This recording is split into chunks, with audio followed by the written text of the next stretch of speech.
Good morning, everyone. It's Isaac, and today's video we're headed up to Mule Expedition Outfitters up in Portland. So I'm building this old truck into my new adventure rig truck camper, and there's a lot of options out on the market. And myself, like most people, we aren't really sure what we want to do, and we're doing a bunch of research. We're trying to figure stuff out. I was about to pull the trigger on a camper, and I was like, you know what? I should just go look at some in Portland. So I found Mule Expedition Outfitters, who have a bunch of different truck bed campers up in their showroom. And we're gonna head up there today, and we're gonna go see what the options are so that we can learn for ourselves and that we could share those options with you, for anybody out there who might be looking to do a truck camper yourself. So let's head to Portland and let's all see what our options are. Let's go.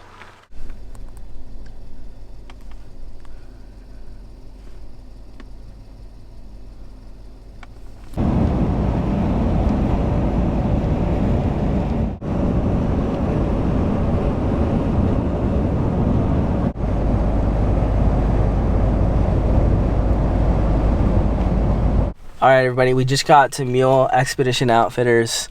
We're in the right place. This parking lot looks so epic. Like, these things look so fire. So we're super excited to go in here and check some stuff out. Let's go. We just met up with our contact over here at Mule, and we're already learning a lot. I didn't want to just pull the camera out on the guy. His name is Rob.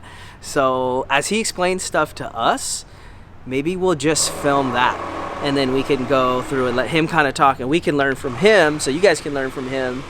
And yeah, we can all figure this out together, because we want to get a camper. We just don't know which one yet.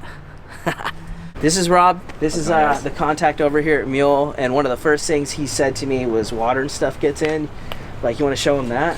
So yeah, with anything that sits on top of a bed, you know, some are going to be better than others, but something to remember with these is anything that sits on top of a bed will have some level of water and dust. The Project M is pretty good. I don't see a whole lot of water with them, but they do let in a little bit of dust, and that's just the nature of the beast with something that sits on top. Gotcha. Yeah, we do it all, man. All right, so one of the campers we were really looking at, that we were really excited about, was the Project M, because I don't want to lose my truck as a daily. And this is basically just like a topper. So it's lighter. A lot of people are using these, but like, let's learn from the expert what you think about these things. Yeah, the Project M's a great product. Like, there's a lot to them. They're more affordable, which is one of the benefits as well. Lighter weight, sits on the top of the bedsides. I guess cons of the Project M versus like a base model camper would be that it's less insulated. So obviously the floor, depending on how you build it, if you're a DIY type of person, depending on how you build it, you will have less insulation.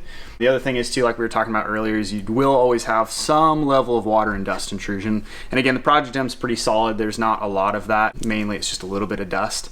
But a base model is a fully self-contained system, and so water and dust don't really make it in. So base models are heavier, so that's a downside. Talking about daily drivability, they're normally anywhere from 800 pounds to about 1,000, depending on how you build them out. Project M's are normally anywhere from about 400 to 600 pounds, depending on how you build them out. So pros and cons to each. Like I was telling you earlier, like we got a T100 personally that we're looking at putting a Project M on just to putz around in and have fun in. So everybody's needs are different, so yeah.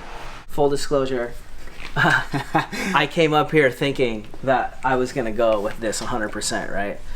And I'm back and forth every single day. But then talking to this man who like sees this stuff all the time, the pros and cons of like the Hawk shell model over here is basically it's all enclosed. There's less dust intrusion. It's more insulated. That was also like a contender for me. And the reason we're talking about the base model, the Hawk base model, is because of the weight too, right? Yeah. The truck is only a half-ton truck that I have, and a lot of people have. And I didn't even know that when I started looking at trucks. Oh, yep. You know what I mean? And then when I started realizing, like, I was going to go for a fully loaded Hawk, and then the four-wheel camper guys were like, you're going to have to do so much. Yep. You can do it. It's a lot of weight. Yeah, you got to do a lot to compensate for that type of weight.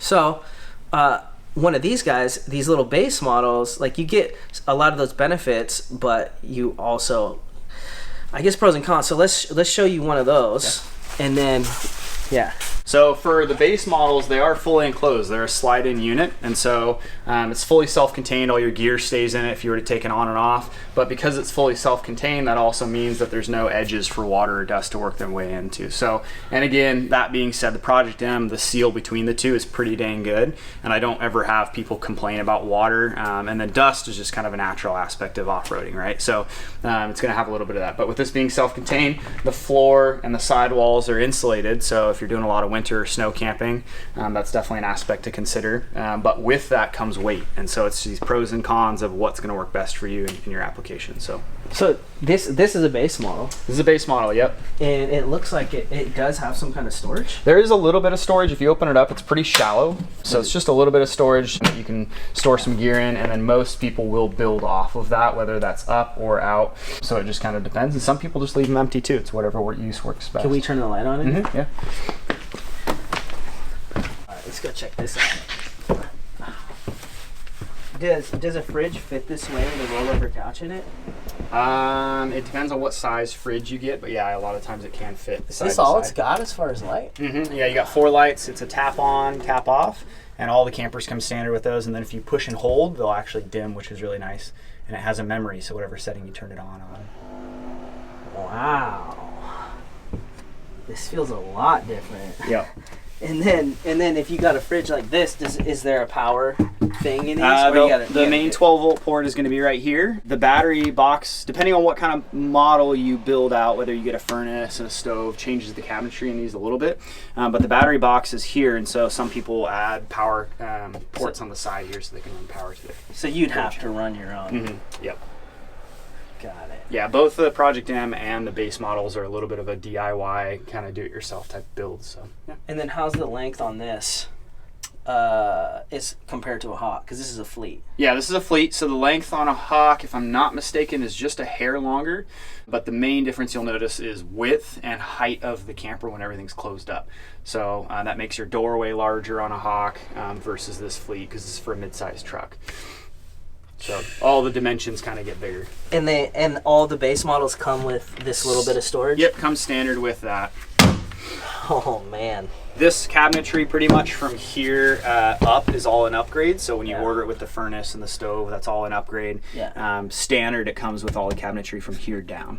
Is anybody doing storage or cabinetry stuff like goose gear for these or no? Not goose gear for the most part, just because goose gear is normally like Legos that are specifically designed for an application. Most of this is DIY. Like I have a customer that's a general contractor, and he went and bought bamboo plywood, and he built it out, and it looked super slick. Yeah, he did all the work himself, and it looked very slick. So I'll be honest, man. After I'm like, I don't know, dude. This base model is kind of fire. Yeah. I'm here to play the devil's advocate, right? I'm not very good at telling you which way to go, but I do lean this way a little bit more. Yeah, because I was thinking the M for all the build stuff, but I'm like, this is nice. Yep. And it gives you a nice foundation to build from, right? Like it's very easy to bolt things to this plywood if you want to build your own cabinetry or you want to do bamboo plywood or whatever that is. Yeah. So I guess where is there clothes storage here at all or no? Like clothes storage? Like if you were gonna have no. Build it yourself. Build it yourself. Yeah, yep. Okay. Dang. And then the cool thing is too, these base models can be ordered with all of the dinette configurations. So I kind of like the rollover couch. Yeah, rollover couch is the most popular, I think, in these base models that I've seen personally. They also recently started offering the front dinette, and then they've always had the side dinette. So rollover couch is a really nice setup for it because it leaves a whole side to build however you want. It's a lot of storage under the seats too. How do you feel about this heater compared to the new Truma? I really like this heater. It's done really well. There's like a few quirks about it that everybody kind of knows about, and as long as you address those quirks, it's a phenomenal heater. Truma is obviously a really, really nice heater as well. Definitely, in my opinion, a tier above. Really? So I'm excited to kind of see what's available. Yeah, because they're kind of new. Like I just started hearing about them recently. Yeah, Trumas. Yep. Yeah, I'm not sure familiar like exactly how long they've been around, but yeah, the Truma heater is also pretty sweet. Yeah, and then how nice is this bed? The beds are pretty sweet. A lot of people like them. In general, they are a little bit on the firmer side. Yeah. So mattresses are all about your personal opinions. It is a little bit on the firmer side, so some people want softer, some people they love them. So Does the insulation pack make a big difference? Yeah, it makes a huge difference. So funny enough, it makes a big difference with sound as well. Really? So yeah, we have a company rig. It's a Ram 3500 with a flatbed, and it's Yeah. full works on it. And I've stolen it a few times. We've taken it out to like Sand Lake and stuff like that. Yeah. And one of the times there's side-by-sides ripping around kind of later at night, and putting up the thermal pack windows actually made a noticeable difference with the sounds that I was hearing around us from the side-by-sides and all that. And I've always thought of it as insulation, right? But it actually helps a lot with sound. Really? Yeah, and that was before they actually had the quilted thermal pack out. So the quilted is even thicker. It'll help a lot more with insulation and sound deadening. But in terms of temperatures, yeah, it's going to help a lot. Not only is it going to help a lot in terms of temperature, but also how efficient your furnace is running. You're going to use less fuel because it's working less hard. Cool. Yep. Okay, so you've been in this whole journey with me between Project M and Oh Base God, Model. putting me on blast. I mean, I want to put you on blast. Like, after seeing all this and talking to this guy, like, what's your thoughts? I don't know, man. I think this base model is I know. I'm leaning the same way, dude. Like, here, come in here and just check this out. You know? dude. No, there's something about like an enclosed, like I don't know, like what you were saying with the elements coming in. It's like less of a hassle, you know. I don't know if you want to be cleaning out water or dust every time, but I don't know, I kind of dig it. I kind of dig it, Makes too. it feel more like a cabin. Yeah. Yeah. I mean, okay. I feel it.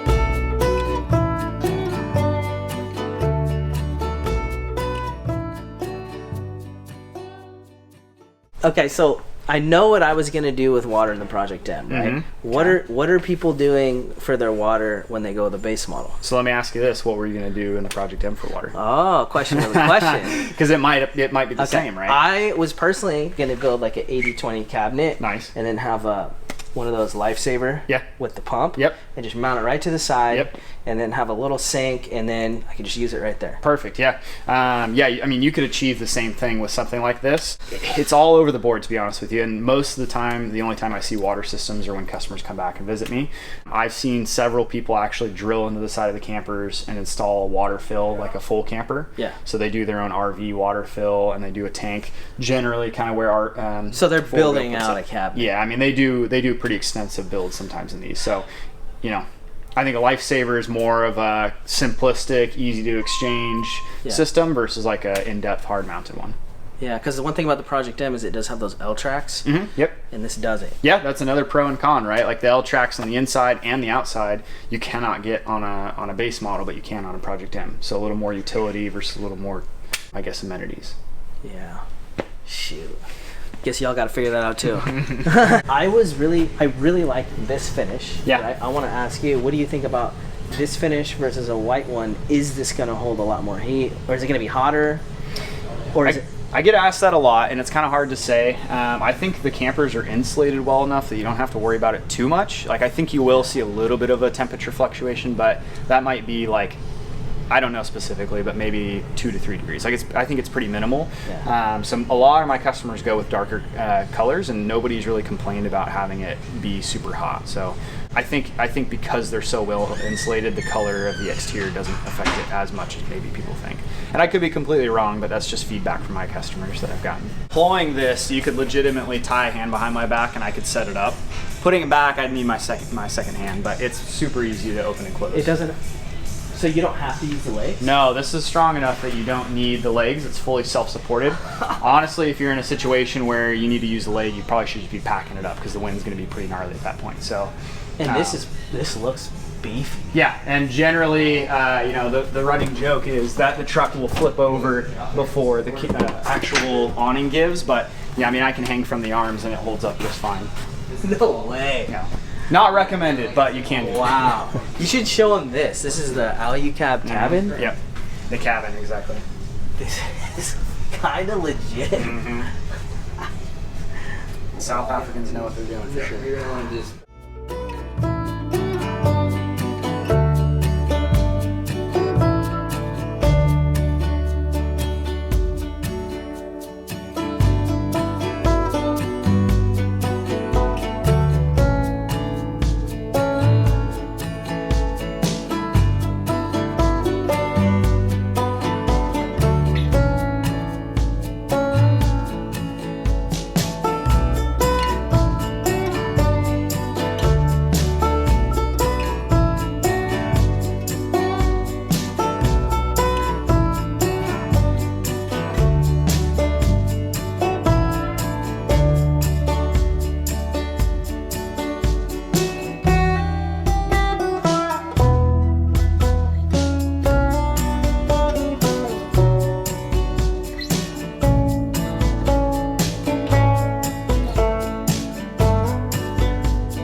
We just showed a couple of the other four-wheel campers.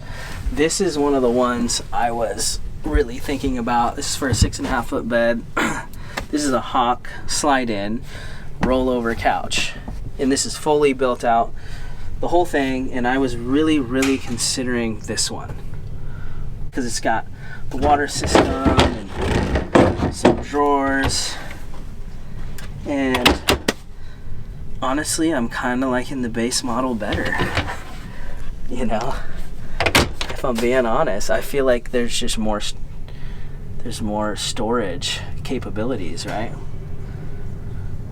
So we'll go back. We'll end over there, but this is the fully built out one. If you don't know how to build anything or don't want to.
We are ending this video, and we are at Mule Expedition Outfitters in Tualatin, Oregon, and we're at the showroom right now.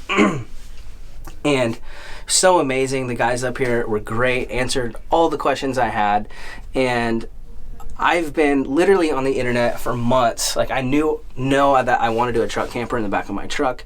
There's so many options, and I kind of have been going back and forth between a couple different things, and coming up here and seeing all this stuff in person and talking to guys who install these and talking to guys who use these things was a game changer. I had every intention of going one way, but then actually seeing the stuff in person and standing in it and feeling it was totally different. So I knew that I had these questions, and I knew that I wanted to come up here and do this. So we took you guys along with us so that you could have this experience with us and maybe learn something as well. But I still do encourage you to do the same thing. If you're in the same position thinking about doing a camper, don't know what you're gonna do, try and go to a showroom like this. I didn't even know they had it. And when I found out there was one up here, I decided to go.